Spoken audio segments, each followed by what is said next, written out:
Domo arigato, geek to me radio, da da da da da da. Domo arigato, geek to me radio, da da da da da da.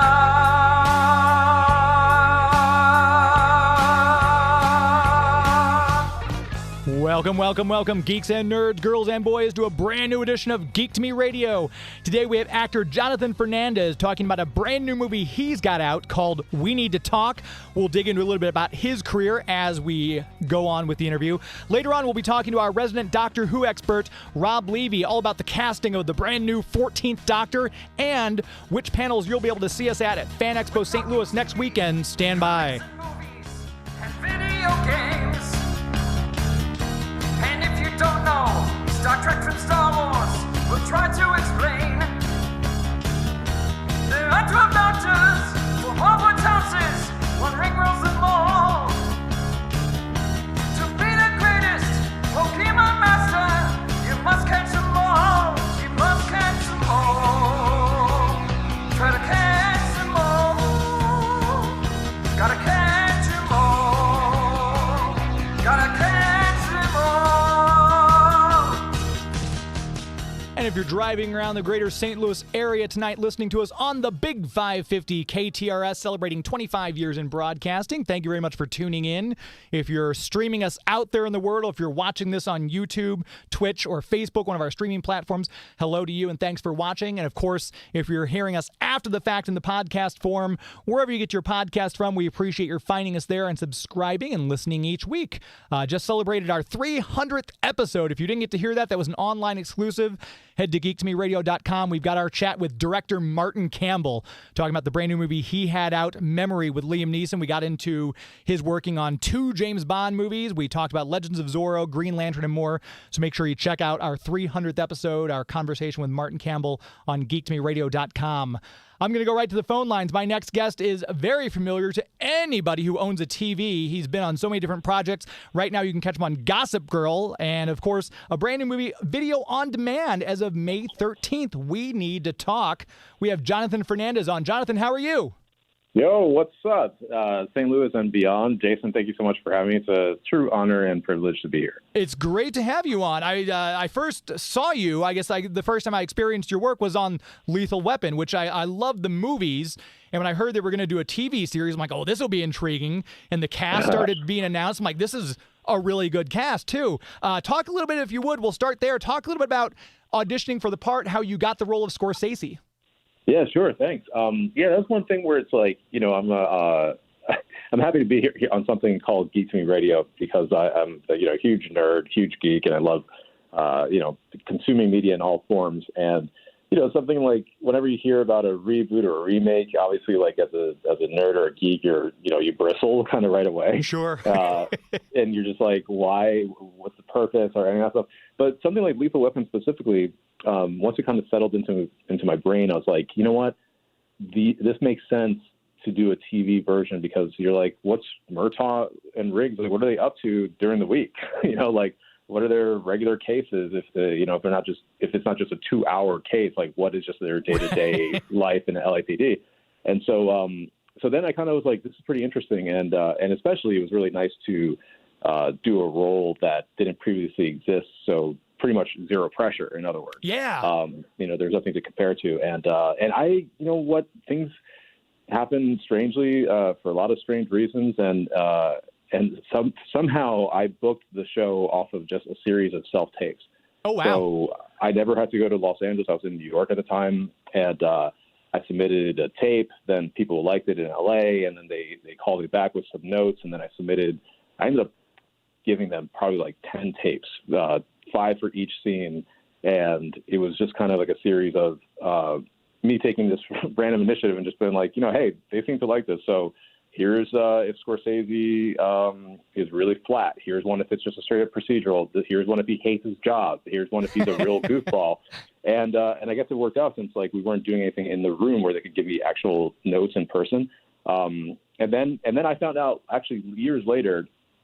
I was hanging out with Chandler Kinney, who played Roger Murtaugh's daughter, Rihanna, and we were like going through her old photos for some reason, and she showed me the fact that like when I was getting hired, like I was getting the phone call that I was going to be hired as Scorsese, as all the rest of them, like Clayne at the time and Damon and Keisha Sharp and Kevin Rom, all of them were doing a studio camera test together in the Murtaugh residence at Warner Brothers, and I was the only one that wasn't hired yet, and they were all doing that literally when I was getting the phone call to get hired as Scorsese. So I was like, dang, this is wild, like the way the world are like collided these like timelines like this. No kidding. It's always great to hear because that's some of the stuff you don't always know, like how someone got a certain role. But I guess having been, like you said, I didn't even think about that. It's an original character. You could really bring your own style to the character, where obviously as Riggs and Murtaugh are kind of locked in to their role. Even Keisha Sharp, people have an idea of Trish Murtaugh from the movies as well. But I guess that is very freeing as an actor to be able to create that role and kind of take your own path. Yeah, because I know, like, for Clayne specifically, I mean, he said no to the job, like, 3 times or something. And a lot of it was from just, like, Mel Gibson, how can you describe it? He's, like, slayed it, beyond slayed it. Like, it's like every actor's dream, at least male actor, probably female actor, or any type of person actor, your role, like, you want to do a character like that that's, like, can be nuts, can be charismatic, can be funny, can be kicking ass, like, can be sad and deceptive and like literally Martin Riggs does everything, right? So like, and then when you have someone like Mel Gibson who's like, lionized basically for it, then it's just like, how do you step into those shoes at all? Like, why even do that? So Scorsese was the exact opposite, so it's nice to just, really go in there and just being like, I guess whatever I feel is what's going to now be canon. Yeah.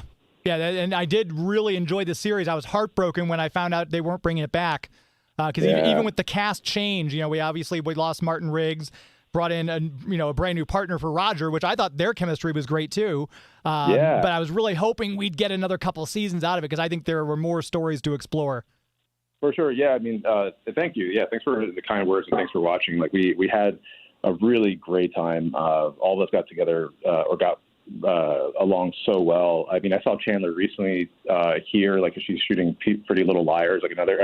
We're all between her and I, we're like Mr. and Mrs. Reboot. Like when I got like Gossip Girl as well, I was like, dude, I can't ever talk crap on reboots ever again in my life because that's like my bread and butter now. Right. But like, and Keisha, I'm going to see her soon because she's shooting something in New York, and all this. I'm actually going to Kevin Rom's golf tournament next week, and so all of us are pretty tight still. So it's like. That's part of the thing that's been a godsend from that job because all of us it was like a really special group of people that are still, friends today. And yeah, we would have done it forever, but, things change.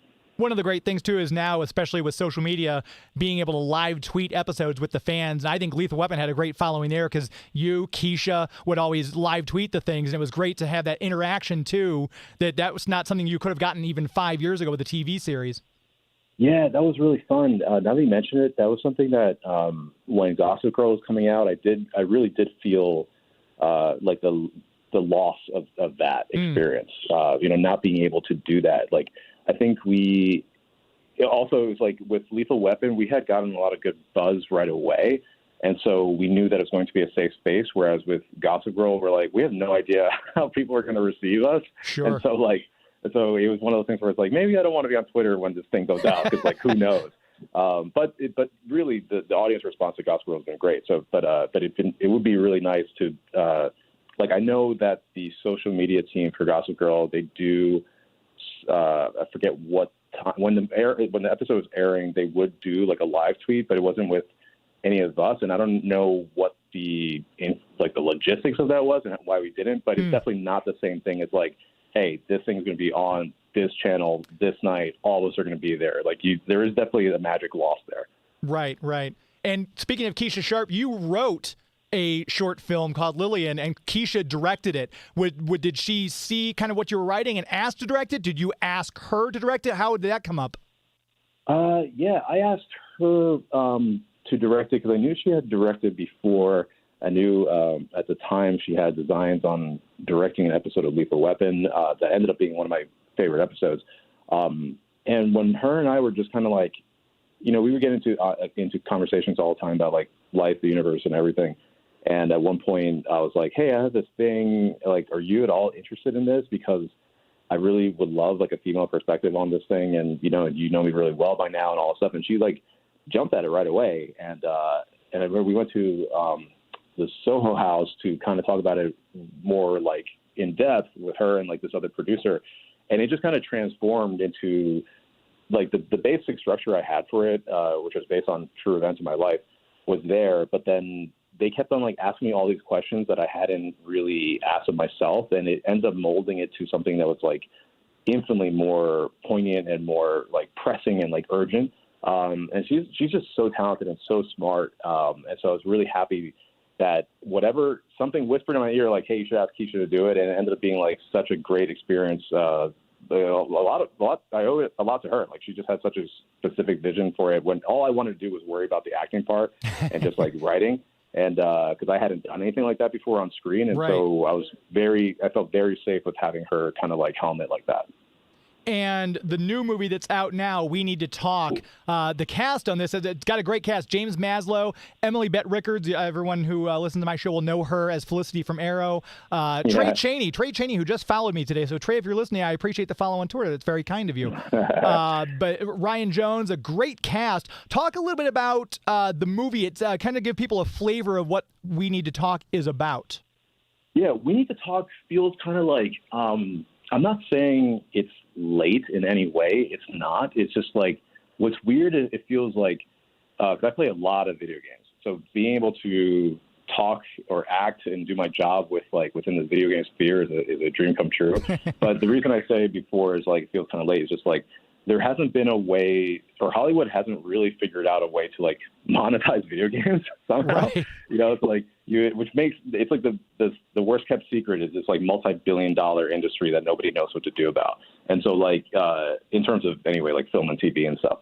And so what's wild to me is that you have Twitch, you have you did before have the Microsoft version of Twitch, which for some reason I can't remember the name of it right now.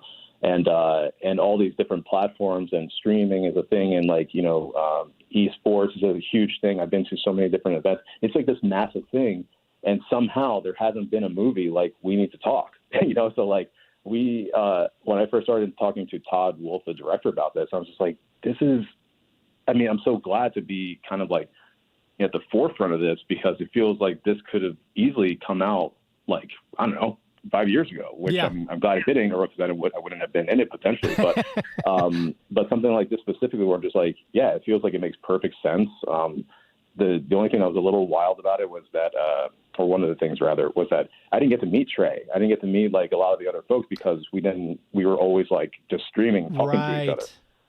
And so, but I got to do a lot of scenes with James and a couple of Emily, and all of us really hit it off. And it's just definitely the space that like people know at least peripherally a ton about with like, video games and streaming and stuff. So it's like cool to kind of get into that world to see how it kind of functions on a day to day, but then most importantly, how it blends in with our regular social media spheres of just like, how something that you're doing all the time, which is really a form of communicating. You're always, even whether it's Instagram, whether it's Twitch, whether it's Twitter, whatever, it's a form of communication, obviously. And just like in real life, person-to-person communication, it can break down. I mean, all it does is break down, really, right? That's why Twitter is such a cesspool. Very true. So, like, so with that, it's interesting to see, like, how that blends into something as simple as, the dreaded words, we need to talk, that everybody, not a single person on this planet likes to hear ever. So it's interesting to blend all those things with, like, a real-life aspect of this, like, video game virtual thing that people kind of know about, and a lot of people know a lot about. So it's an interesting blend of all those things. And if you're just now tuning in, we're talking with actor Johnathan Fernández. Brand new movie, We Need to Talk, is out video on demand as of May 13th. A special screening on the 12th. Are you okay to stick with us through a break, Johnathan? Yeah, absolutely. Let's do it. Perfect. I appreciate it. We're going to take a quick commercial break. We're going to come right back chatting more with Johnathan Fernández. Please stand by. You're listening to Geek to Me Radio on the Big 550 KTRS. Sit and Spin, the indoor-outdoor take-along spinning toy. Wow! You can spin like one, spin like two. How you spin is up to you. Sit and Spin. You put it together. from Kenner's Discovery Time. I love nuzzling up to you, Wind Whistler. You're so soft.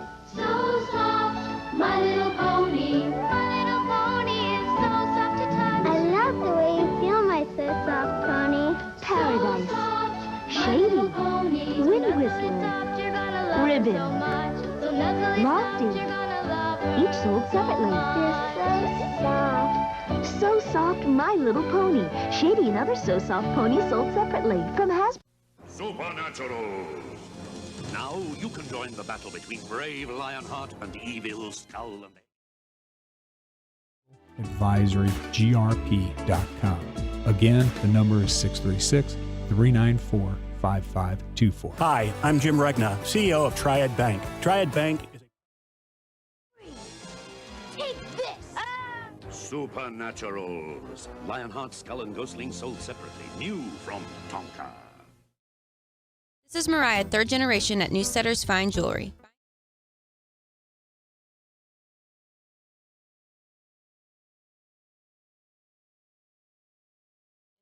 Let our family help educate you on your choice at Big Ben and Doherty Ferry or at WowDiamonds.com. Hey, I'm Dan Fogler, everybody's favorite muggle, and this is Geek to Me Radio. We are back. Geek to Me Radio, this segment brought to you by our official movie sponsor, Marcus Theaters. Marcus Theaters and, of course, Movie Tavern. If you go to the website, marcustheaters.com, you can find the location of the closest Marcus Theaters or Movie Tavern to you. And obviously, they're in several different states: Illinois, Colorado, Georgia, Kentucky, Missouri, Louisiana, New York, Pennsylvania, Ohio. You find the one closest to you, you go see a movie in the best possible surroundings, like the new Harry Potter movie, The Secrets of Dumbledore, that's out from the Harry Potter world. Doctor Strange in the Multiverse of Madness is now playing. Get out and see that one before anyone spoils it for you. Top Gun will be coming out soon. A lot of great movies. Jurassic World coming out soon. If you want to see one of these movies, you need to do it in the best possible. You need the greatest screen. You need the best surround sound. And even if you're seeing something like Downton Abbey, that stuff matters. The details, the visual effects. And of course, while you're there, join the Magical Movie Rewards program. You get points for every ticket you buy, every concession you buy, which you can then use to buy more tickets and more concessions, get yourself some snow caps and some popcorn, everything like that. Start with the website, marcustheaters.com, and go from there. Book your tickets, see reviews, everything right there online. marcustheaters.com for the best movie-going experience in the galaxy. We're chatting for a little while longer here with Johnathan Fernández about his new movie, We Need to Talk. We covered Gossip Girl and Lethal Weapon. I understand you are a bit of a motorcycle fan as well, if I'm not mistaken. Yeah, huge fan. It's the most dangerous thing about me, I guess. So we talked about video games being used, and We Need to Talk. Have you had a chance to do any motorcycle stuff in any of the projects, or is that something you kind of push for? Like, hey, maybe we should do this for a movie or episode. Yeah, you know what? Not yet. I think hilariously enough, the characters that I have played so far haven't had those kind of wild streaks in them. Because Scorsese and Lethal Weapon, at least the ones that I'm known for, Scorsese was kind of a goofy buttoned up scientist, and then Nick Lotto, Gossip Girl, is a buttoned up lawyer also. And so and even when We Need to Talk, I can't see the character Joe writing it. I feel like he would have a motorized, not a scooter like a Vespa, but one of those that kind of like a one of those I don't know what they call them in St. Louis, but just the scooters that you see on the street all over the place, the ones that the tiny scooters that have the motorized thing on though. Yeah, like a Lime or whatever, Uber has their own that kind of thing. Yeah. I feel like that's what Joe would have, just kind of something that's not cool, but better than walking, I guess.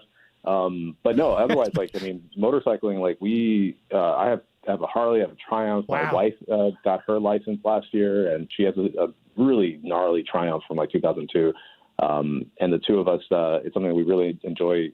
Even before she got her license, we really enjoyed just doing together, taking out rides, just even pedestrian rides, going to the grocery store. It's just a fun thing to do, just because especially like the bikes I have are loud or obnoxious. It's just like it's like a nice thing to do whether it's in LA or in New York. I love it. I can't imagine doing anything else. Now I know you're on both coasts, obviously, with your job. Is the motorcycle something you mostly like doing? I would think the weather is nicer for one thing, doing it on the West Coast, the motorcycling. Yeah, you know what? That's what I thought too. And now I'm kind of officially based in New York as a Gossip Girl, but in LA, it became more of a hobby because it's kind of like nuts out there. I mean, it's been nuts out there for a lot of reasons, but everything's highways. The highways are all like 7 lanes wide, and people, they're commuting highways. So like everyone uses every single exit. Where I lived in Santa Monica, going to Warner Brothers for Lethal Weapon was like 3 or 4 different highways. And by the time I would have to get to work like 40 minutes early to decompress, like to get there and then just being like, I'm glad I didn't die on the way to work to like, make a couple of jokes in the studio or whatever. And so it was always a thing that I would just do. It became a pastime that I would have to call my friends up, and I got into like a pretty cool clip with some friends like you would know, like Trisha Helfer and Katie Sackhoff. Like we would ride bikes like all the time. And so if it wasn't with them, then it was just like my wife and I cruising up the PCH, but it was definitely a cool way to like, in LA, at least, like everybody's always asking each other out to like coffee or lunch or, things that are pretty, not like, reinventing the wheel in any way. So it was really nice to meet Trisha and become friends with someone like her and be like, hey, you ride a bike? And she's like, yeah, do you ride bikes? I'm like, cool, let's just go do that thing. And then you don't have to worry about talking to each other even, right. There's no pressure of, I only have to sit in front of this person and then hopefully like the conversation's cool or like they don't ask me for something or whatever. Whereas this is something that you can it automatically kind of fills in the blank about what this person is about. Because it takes a specific person to ride a motorcycle. And so that it's like this weird litmus test that you're just like, oh, this person does this. So that means that they're probably this other kind of person. And we can spend time doing this thing. Right.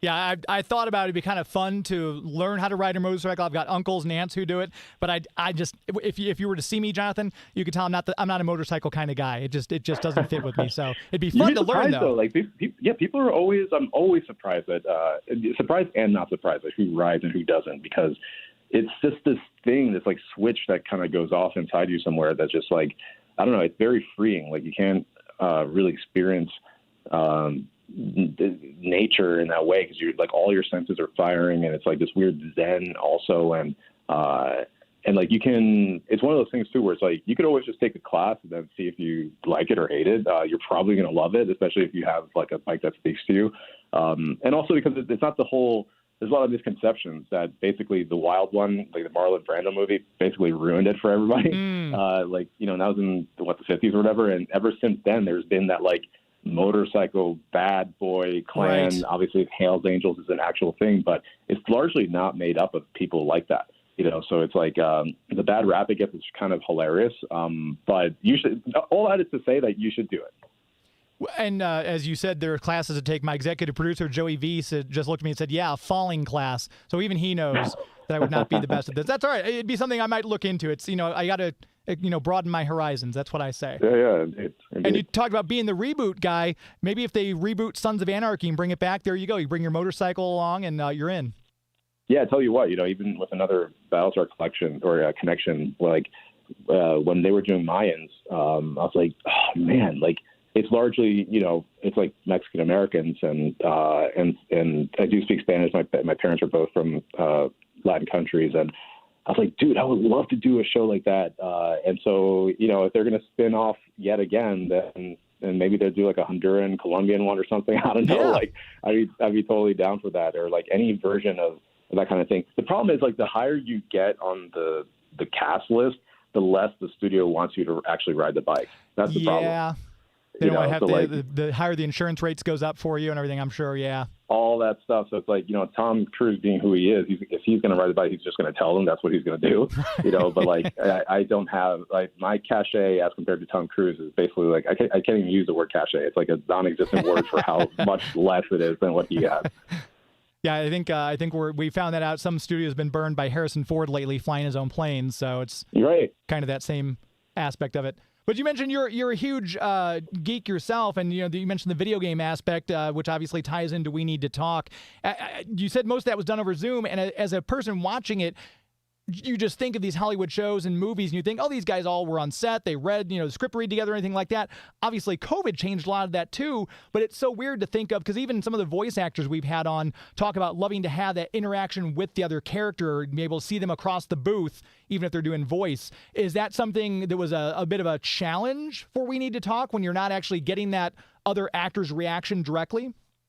Yeah, there were some times that, like, it's yeah, actually, it's really funny you say that. This is really more like James's story, but like James had shot like all of his stuff that was by himself for that was like the first week and a half of the movie. So like he was by himself and just him and the crew for like 10 days. So like when I first showed up, I was like the next person to start shooting. He was like, it felt almost like he was like in, I don't know, some like Stalingrad, like jail cell, like dying for like, being deprived of, not that the crew wasn't great, they were, but his kind of interactions were always just like between him acting his face off and then having the director just kind of like read the lines. Right. And so it's something you definitely miss. And when I was around for his stuff that he still had to do, like I read for him and vice versa. And that makes the world of a difference, or a world of difference rather, just because it's like, that's the whole thing. And, even you have, Sir Ian McKellen talking about doing a lot of green screen work and how, part of him was just like dying inside because like he is just like in this green sphere with people wearing these costumes and stuff. And it doesn't feel like, it feels even faker than doing theater, which is obviously an element of fakeness, but it's also one of the realest things you'll see because everybody's doing it all the way and the sets are like done. They're not like, keyed in later, like on a computer. Sure. And so like, so that definitely is something that, you hope you get to do an ensemble show or movie where you get to interact as much as possible. But there's plenty of times like, a great example is Arrested Development, one of my favorite comedy shows where, Jeffrey Tambor, I'm sure he rarely saw everybody else like in the first two seasons. He was always in jail. Right. Like, he was always like in the jail scenes. Like he never was around for any of the big scenes. So like, it makes a huge difference. And if it was up to everybody and the money was no object, then you would always be on set or like in the booth with another person doing it, because otherwise it's like you're already pretending, like, so if you have to pretend an extra level, then it's just like, I don't know, it just doesn't make it as fun for sure. Yeah. Double pretending that's kind of an interesting way to think about it. When you were growing up, I don't want to keep you too much longer because I know we've got a limited time with you. But I was just curious, did you always know growing up that acting was going to be your career of choice, or did you kind of come across it a little bit later, like in your teens? How did you discover acting was to be your calling?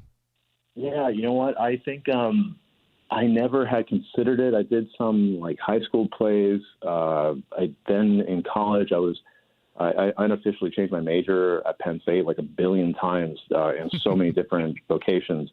And that's where I started doing improv, like really terrible, awful, like, I mean, people will laugh at us, but like in retrospect, I'm like, this improv was not good. And so like we did a lot of improv on the team out there, and I started doing, looking into like theater for non-theater majors. And that's the thing that kind of hit me with the bug, because I started being on sets. Like I interned at TRL, to kind of age me right now. I interned at TRL at MTV, and also the Andy Milianoukis show, hilariously enough. And that's when I was like, I really want to be on set. Like seeing all the lights, seeing how everything interacted with each other, the different departments, the different equipment, and being in Times Square, looking out on the sea of people that would still show up to watch TRL.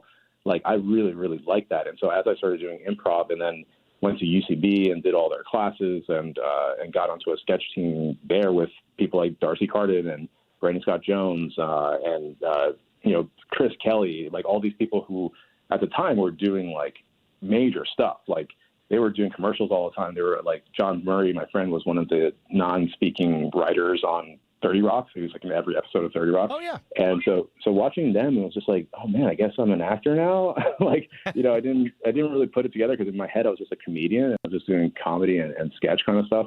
And so, and once I kind of advanced and once I started booking like my first national commercial with Amy Poehler, and I did like an episode or a quick little thing on like the Colbert Report. And once that started happening, I was like, oh, I can't this makes perfect sense. It's like everything in my brain kind of like started clicking in a different way and a different speed. And now,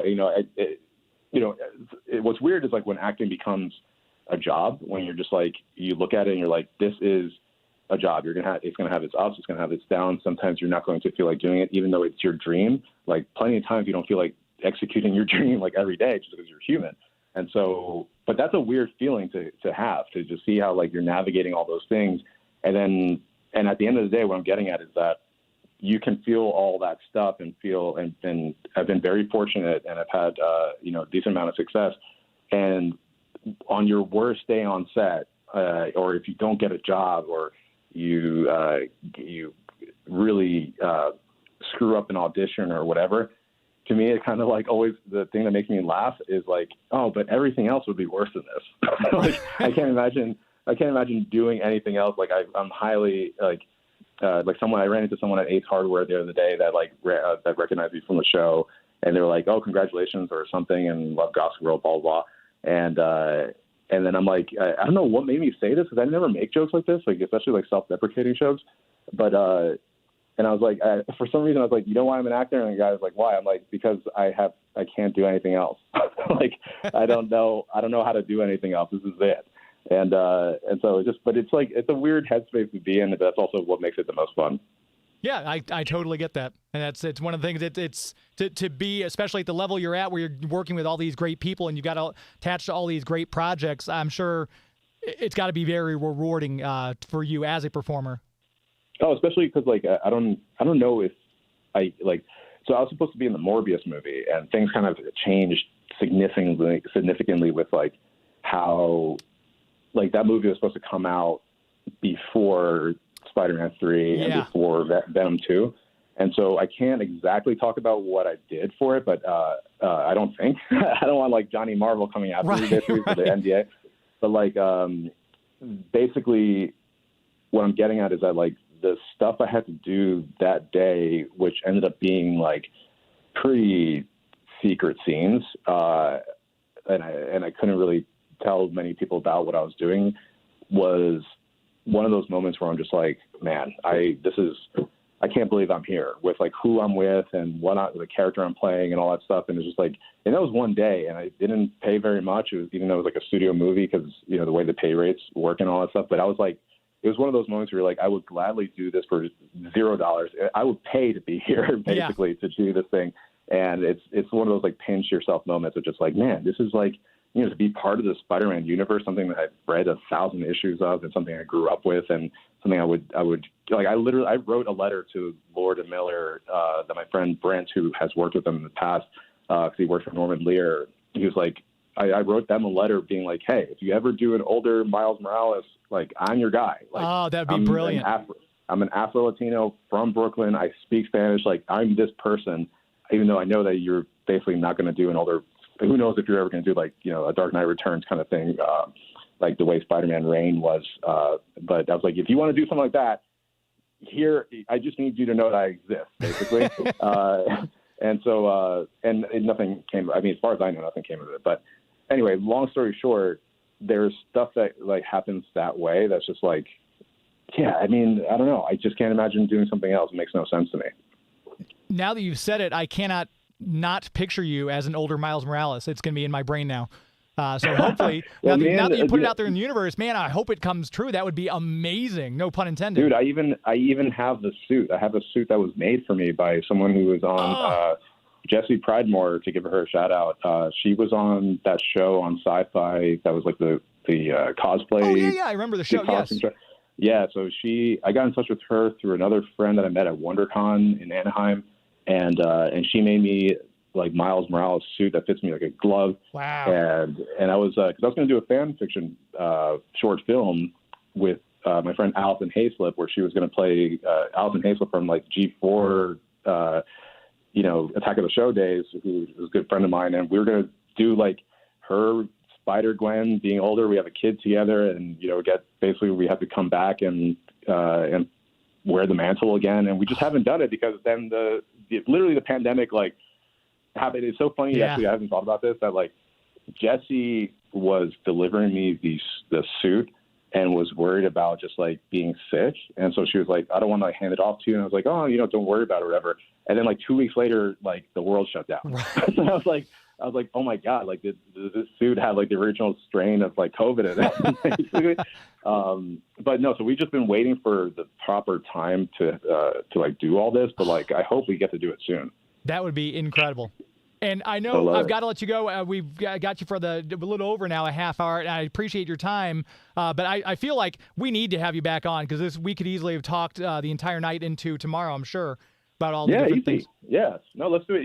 We should, when Gospel Girl comes back, it's going to come back in the fall, but maybe we could do something like that again. Yeah, absolutely. Because now you've got my information, so feel free to reach out. And if you're listening right now, you can check out his website. It's jthanfernandez.com. And you're on Twitter at jthanprime. Are you very active on other social media sites? Yeah, I mean, the one I use the most is Instagram. I have a Twitch. I haven't, like, my buddy Dom set up my Twitch for me because I'm like, I'm very good with technology, and that was something that was just like, dude, I have no idea that like some 12-year-old is like hooking up their rig to like play this stuff. This makes no sense. But I have it. I just got it set up finally, and I was gonna play Ori and the what's it called? Ori and the Blind Wisp. I forget. Anyway, I have like the game. I have it all set up to do my first Twitch stream. I just haven't done it yet, but everybody could keep an eye out for that. Perfect. That'll be great. And again, if you want to catch We Need to Talk, it's on digital as of May 13th.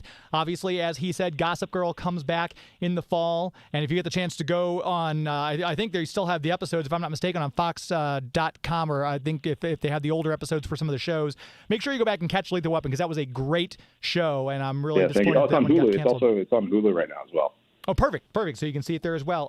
Johnathan Fernández, this has been absolute pleasure to talk to you. Thanks so much for your time tonight, and we'll definitely need to have you back on again.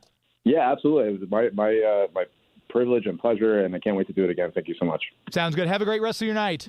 Yeah, you too. Thank you. There he goes, Johnathan Fernández. Make sure you catch We Need to Talk.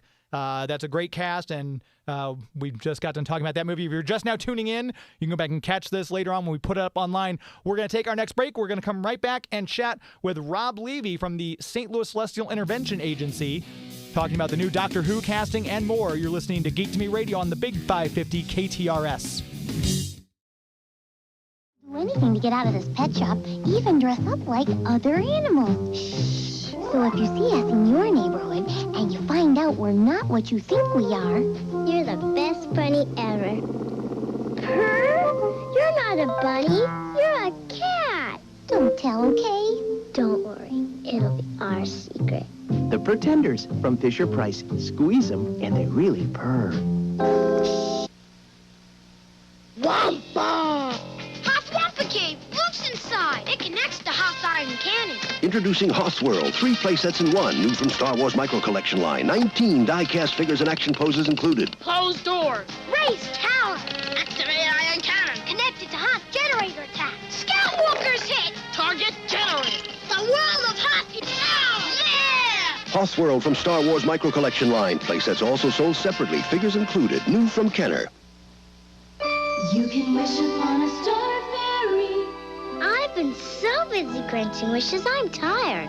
Well, let's fly home to the land of wish come true, and you ride Lavender. Lavender, the magical unicorn, Jazz and True Love, each sold separately. Mom left at the clouds. Now Lavender needs to be brushed. She's beautiful. Your turn to ride. Because the only thing more fun than flying is flying a Lavender. Lavender, the magical unicorn, and Star Fairies, each sold separately. From time. It is a time when those who control the magic control destiny. When spectral light battle evil darkling lords. Light of the magical light. Visionary. With magical powers they fight. Visionary. Dagger of Fall Force! Quick! Warn Spectral Knight! It's the Darkling Lord! Just your chariots to the rescue! Visionary. Light of the magical light. Visionaries from Hasbro. Protect space from all evil. Hot Wing Rage 2! Gyro 2! Figures with weapon birds sold separately. Now with Steel will they face Evil Monster and Sky Shot. This radio could save your life. Order today. Hello, geeks. Yakko Warner here. The only show we listen to in the water tower is Geek to Me Radio. And that's why we're listening to it right now. Good night, everybody.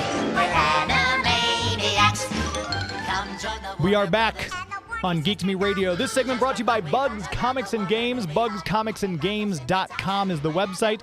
If you go on Facebook, give their Facebook page a like. Bugs Comics and Games on Facebook was just out there for free comic book day on Saturday, and boy, were they crowded, which I love to see.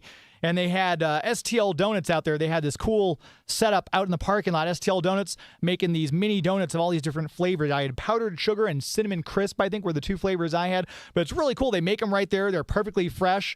And then you tell them what toppings you want. That was a lot of fun. So shout out to STL Donuts. And if you have not been out to Bugs Comics, you missed free comic book day, that's okay. They're still open for other comic book purchase, clearly. You can go out there and join the Avengers Club as a way to save some money on your favorite hobby.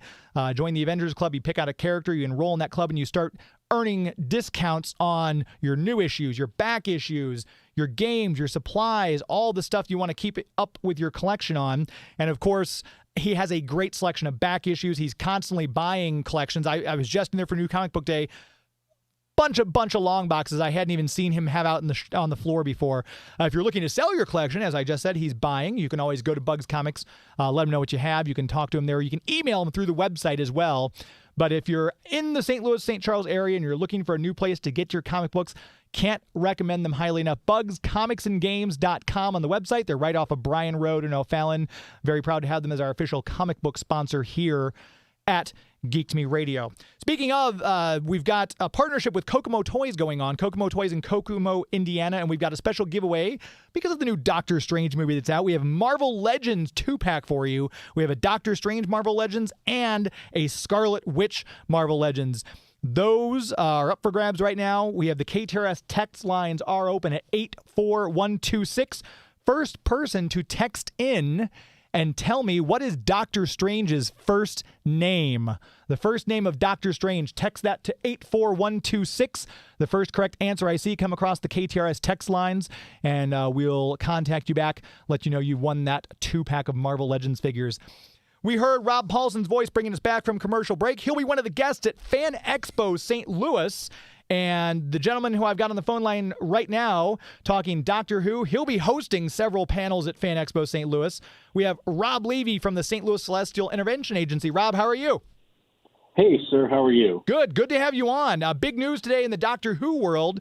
We have our casting for the 14th Doctor. Rwanda-born Scottish actor Ncuti Gatwa is now cast as the 14th Doctor. What are your thoughts on the casting?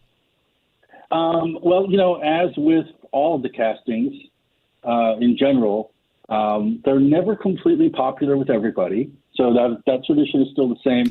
And we always, I love it when they cast a nobody or someone who's not like really well known. A lot of people when they cast Matt Smith went, who? And, look what we got, right? Yeah.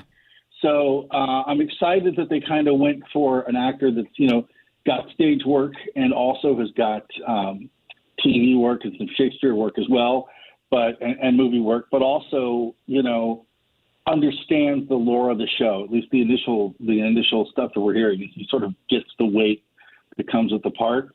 And I hate to say this now, but we've kind of reached the point of where the world is now, where we're going to judge any doctor that comes along based on the quality of the writing.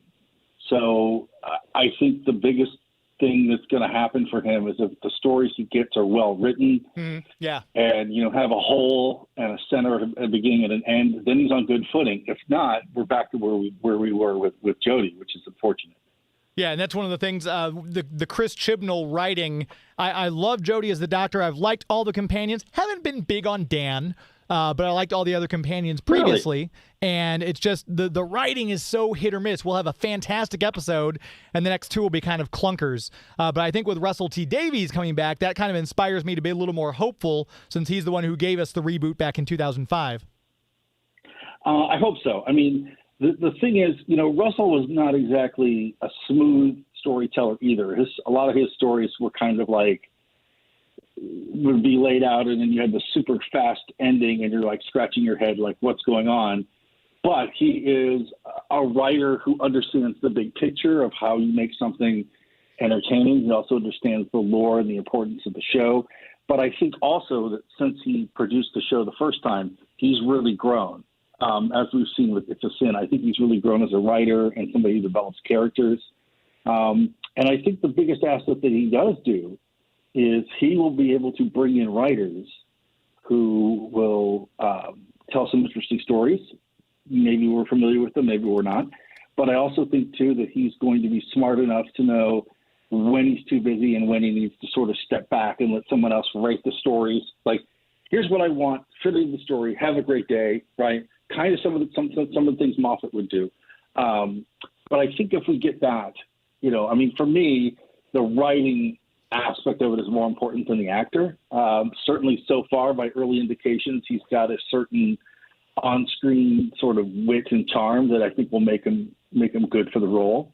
And I think that he's also got, a pretty broad experience. I mean, he's done Shakespeare, which on stage, which is kind of a big deal to have for the part, because I think to a certain extent when you've gone through the perils of doing Shakespeare live with an audience, I think that transfers well to sort of understanding some of the more nuanced drama that comes with the character, saying so many things with your eyes or with your face or just motions and mannerisms. So I think to that aspect he'll be pretty good.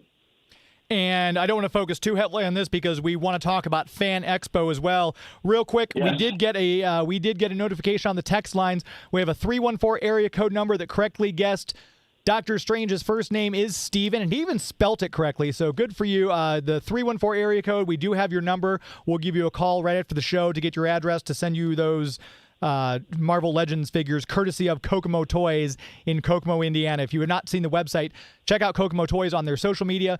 It's like what I want to be buried there. It's such a great place with all the mounds of toys and these beautiful glass display cases from the 60s, 70s, 80s, 90s. It's really cool. If you get a chance in the general area, if you're anywhere near the state of Indiana, please go visit Kokomo Toys right there on Geek Street. It's a really, really cool place, and I thank them for the prizes that we've been giving away here on the show each week.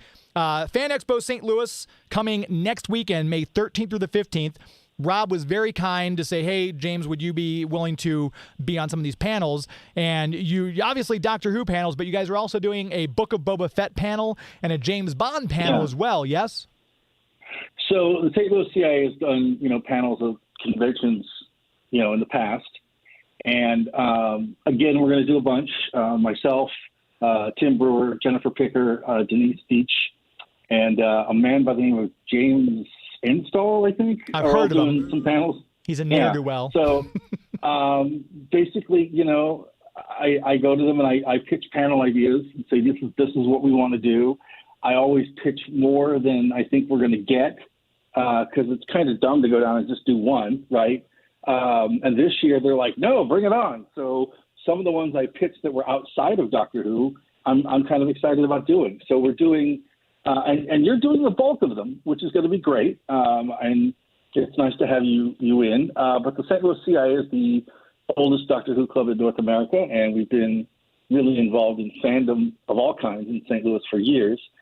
And so myself and some members of the board are going to host some panels. So we're pretty excited. Tim Brewer does our social media, and he's pretty knowledgeable about the show. Jennifer Picker and Denise are going to be there. Denise is like a huge cosplay person. Yes, I met Denise. She's brilliant. So we've got a really good, solid core group of people that I think can talk about Doctor Who. But yeah, I'm very excited. We'll be there Friday, Saturday, and Sunday doing panels, and you're doing, I think, one with us on Friday night, and then a couple more throughout the weekend. Yeah, I think if I'm not mistaken, I had them pulled up earlier. If I'm not mistaken, I am on the 7 p.m. on Friday, The Adventures of Time and Space, talking about classic Doctor Who in general, and then and oh, go ahead. No, I was going to say also noon on Saturday, we've got Doctor Who Season 13 and beyond as we kind of now look ahead with more information, of course, as to what actor will be replacing Jodie Whittaker. And I think I'm doing the 2 p.m. panel with you on Saturday as well, Shaken Not Stirred, What's Next for James Bond. Yes, and I believe we're doing the panel of Boba Fett. Yes, that'll be Sunday at 2 p.m. The panel of Boba Fett, talking about, obviously, the book of Boba Fett and the state of bounty hunters at Disney in general, I'm assuming. And, of course, then you guys have another panel at 4 o'clock on Sunday, Wibbly Wobbly Timey Wimey, the confusing and often infuriating timeline of Doctor Who, which should be a lot of fun. Yeah, and I think, the Boba Fett panel is going to probably talk about, the Mandalorian. It'll probably talk about Obi-Wan Kenobi. Tim's got some ideas for what we're going to do with that, so that'll be good. The Bond panel, I think, is also interesting because, it has been fun sort of watching the dual casting that's going on. Like, okay, who's going to be the new Bond? Who's going to be the new Doctor? And all the interest around that. That's kind of been fun. But, yeah, I'm looking forward to doing panels. I know you're looking forward to doing panels. Do we want to talk about a couple of the other ones we're doing real quick or not? Or do we have time? Yeah, absolutely. Let me just take 1 second really quick because we're not going to have time to do another commercial break. So I want to make sure we talk to you about our official and premier sponsor, the City of St. Charles, the Greater St. Charles Convention and Visitors Bureau. Of course, the show would not have been going for today, 301 episodes, without their support. If you are looking for someplace to go on vacation, if you want to try someplace new, highly recommend the City of St. Charles. There's great places to stay. There's a lot of cool places to eat, a lot of cool shopping experiences. There's entertainment. There's all sorts of things. With the weather getting nicer, today was a gorgeous day in St. Louis. If you hopefully got out to bike ride the Katy Trail, maybe stopped at the Bike Stop Cafe there along Main Street, or maybe just sat on the porch at Salt and Smoke, had a maple bourbon smash and some barbecue. It's a great time to visit St. Charles when the weather is great. There's not a bad time, though. In the winter, they've got their festivals like the Christmas traditions.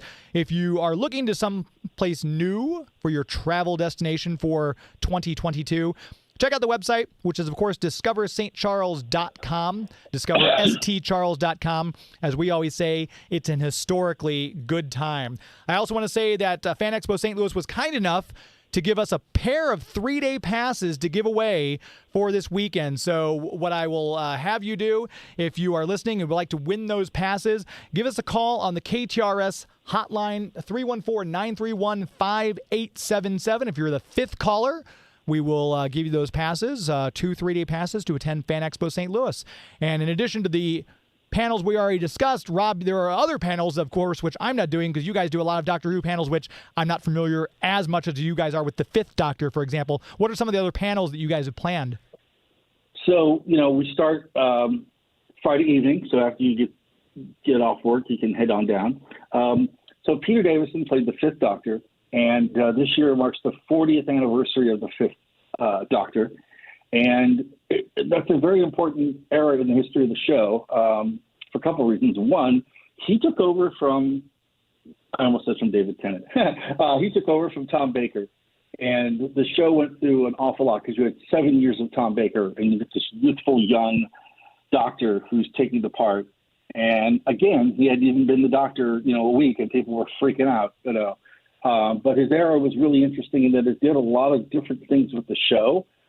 He also was the Doctor during the 20th anniversary special, which kind of sort of set the table for how other specials go. And for a lot of people in America who are in the age group of you and I, James, he is sort of, for many people, the first Doctor they saw. Channel 9 here was running the Tom Baker repeat. Right.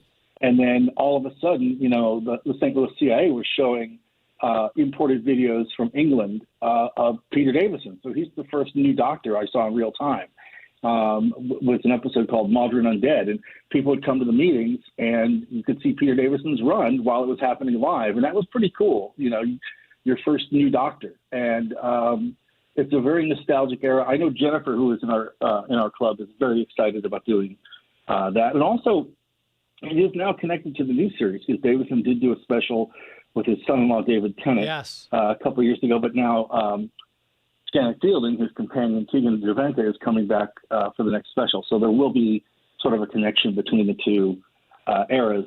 And his era was very influential on the Tennant era because the Doctor sort of didn't always have victories. There was a cost to what he did, and people got hurt. And things were, it was really an interesting era. So we're doing that panel.